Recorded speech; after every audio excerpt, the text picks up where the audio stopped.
হরে কৃষ্ণ। আজ পয়লা জ্যৈষ্ঠ 1431 ও 15ই মে 2024 বুধবার। আজ আমি শ্রীমদ্ ভাগবতম পাঠ করব। পাঠ করব শ্রীমদ্ ভাগবতমের দ্বিতীয় স্কন্দ নবম অধ্যায় ভগবানের বাণীর বর্ণনার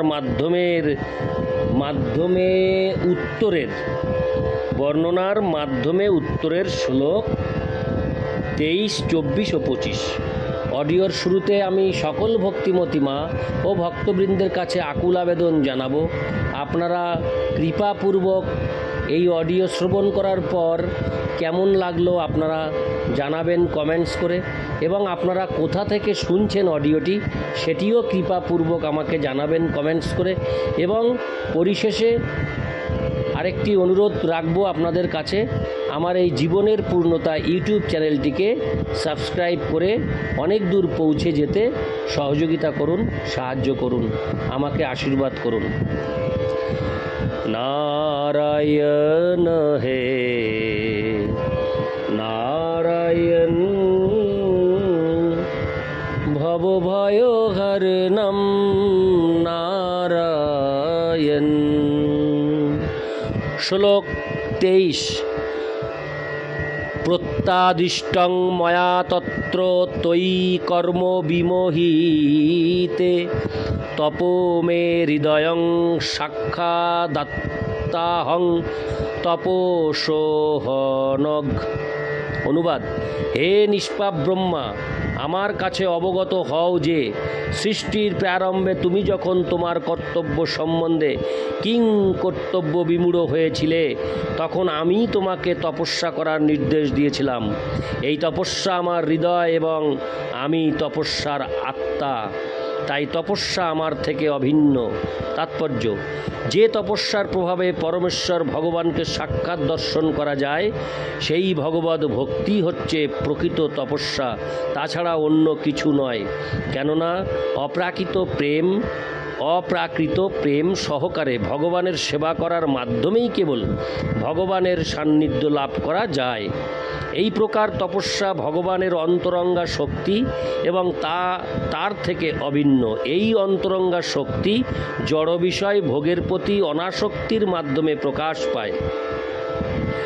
আধিপত্য করার প্রবণতার ফলে জীব জড়জগতের বন্ধনে আবদ্ধ হয়, কিন্তু ভগবদ ভক্তির অনুশীলনের ফলে এই উপভোগ করার প্রবণতা থেকে মুক্ত হওয়া যায়।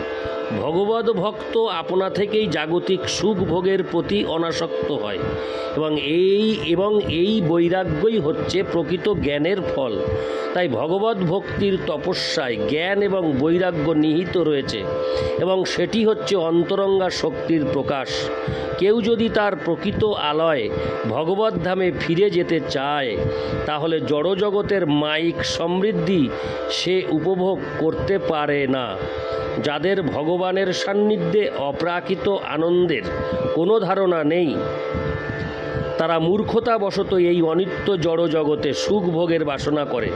শ্রী চৈতন্য চরিতামৃতে বলা হয়েছে যে কেউ যদি ঐকান্তিকভাবে ভগবানকে দর্শন করতে চায় এবং সেই সঙ্গে জড় সুখ ভোগ করতে চায়, তাহলে বুঝতে হবে যে সে অতি মূর্খ।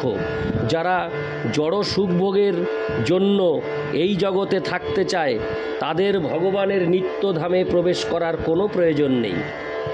এই প্রকার মূর্খ ভক্তকে কৃপা করে ভগবান তার সমস্ত জাগতিক সম্পদ হরণ করে নেন। এই প্রকার মূর্খ ভক্ত যদি তার সম্পত্তি ফিরে পাওয়ার চেষ্টা করে, তখন ভগবান কৃপা করে পুনরায় তার সব কিছু হরণ করে নেন। এইভাবে জড় সমৃদ্ধি লাভে বারবার ব্যর্থ হয়ে সে তার পরিবার পরিজন এবং বন্ধু বান্ধবদের কাছে অত্যন্ত অপ্রিয় হয়ে ওঠে। জড়জগতে পরিবার পরিজন এবং বন্ধু বান্ধবেরা তাদেরই প্রতি শ্রদ্ধা প্রদর্শন করে যারা যে কোনো প্রকারে ধন সম্পদ অর্জনে সফল হয়েছে। এইভাবে ভগবানের মূর্খ ভক্তরা ভগবানের কৃপায় তপস্যা করতে বাধ্য হয় এবং অবশেষে পরমেশ্বর ভগবানের সেবায় যুক্ত হয়ে সম্পূর্ণরূপে আনন্দ আস্বাদন করে। তাই স্বতঃস্ফূর্তভাবে অথবা ভগবান কর্তৃক বাধ্য হয়ে ভগবত ভগবৎ ভক্তির যে তপস্যা তা সিদ্ধি লাভের জন্য অত্যন্ত আবশ্যক, এবং এই প্রকার তপস্যা হচ্ছে ভগবানের অন্তরঙ্গা শক্তি। সব রকম পাপ থেকে সম্পূর্ণরূপে মুক্ত না হলে কিন্তু ভগবৎ ভক্তির তপস্যায় যুক্ত হওয়া যায় না। শ্রীমদ্ ভগবদ্ গীতায় বর্ণনা করা হয়েছে যে যারা সর্বতোভাবে পাপ মুক্ত হয়েছে তারাই কেবল ভগবানের আরাধনায় যুক্ত হতে পারে।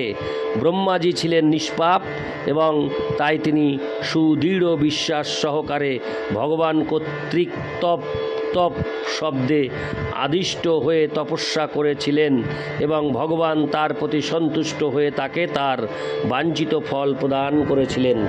তাই প্রেম এবং তপস্যা এই দুইয়ের মিলনের প্রভাবে পরমেশ্বর ভগবানকে সন্তুষ্ট করা যায় এবং এইভাবে তার পূর্ণ কৃপা লাভ করা যায়। তিনি নিষ্পাপীকে পরিচালিত করেন, নিষ্পাপ ভক্ত জীবনে পরম সিদ্ধি লাভ করেন। ইতি শ্লোক 23।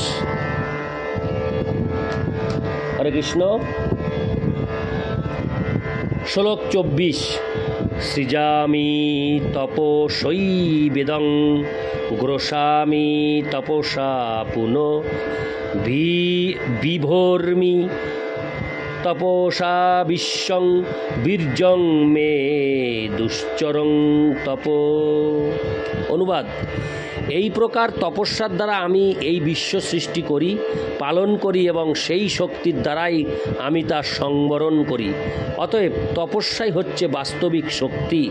তাৎপর্য: তপস্যা করার সময় আমাদের প্রকৃত আলয় ভগবদ্ধামে ফিরে যাওয়ার জন্য বদ্ধপরিকর হওয়া অবশ্য কর্তব্য এবং সেই উদ্দেশ্য সাধনের জন্য সব রকম দুঃখ কষ্ট সহ্য করতে প্রস্তুত হওয়া উচিত।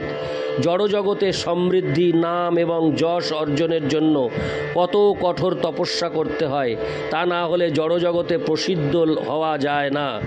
তাহলে ভগবদ্ ভক্তিতে সিদ্ধি লাভের জন্য কঠোর তপস্যা কেন করতে হবে? সুখের জীবন এবং পরমার্থ উপলব্ধির সিদ্ধি একসঙ্গে সম্ভব নয়। ভগবান যে কোনো জীবের থেকে অধিক চতুর, তাই তিনি দেখতে চান ভক্তির জন্য ভক্ত কতটা কষ্ট স্বীকার করতে চায়।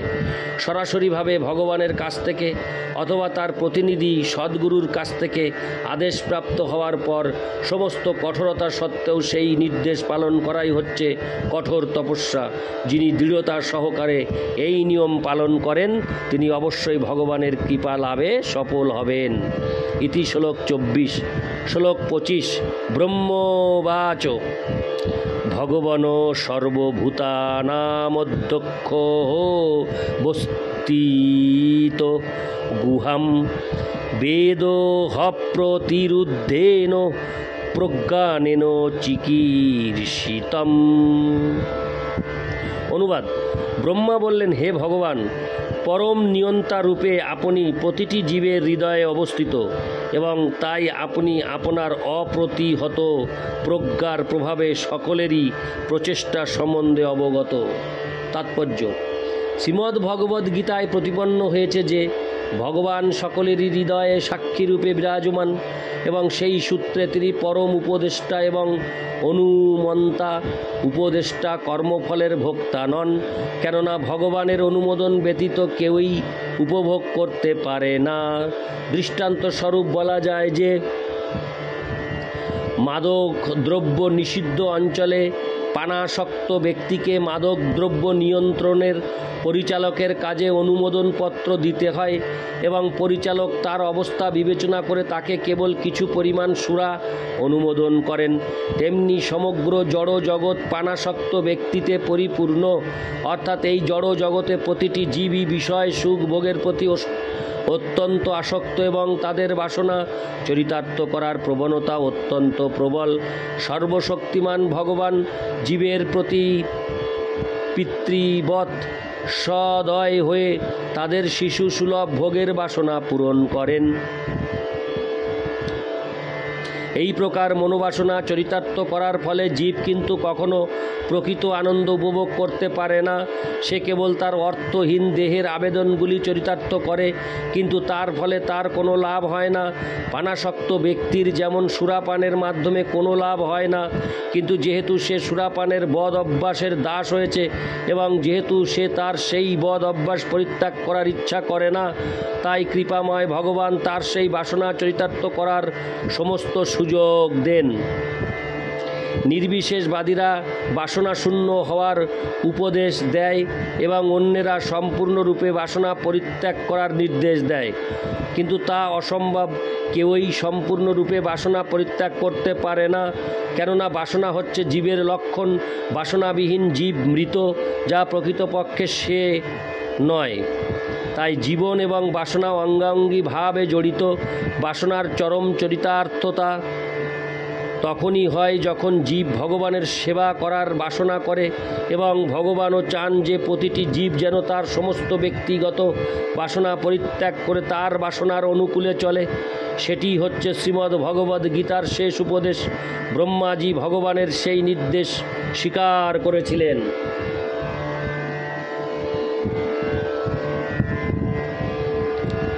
হরে কৃষ্ণ। এবং তাই শূন্য ব্রহ্মাণ্ডে জীব সৃষ্টি করার অত্যন্ত দায়িত্বপূর্ণ পথ তাকে দেওয়া হয়েছিল। ভগবানের সঙ্গে এক হওয়ার অর্থ হচ্ছে ভগবানের বাসনার সঙ্গে আমাদের বাসনা যুক্ত করা। তার ফলে সমস্ত বাসনা পূর্ণতা লাভ করে।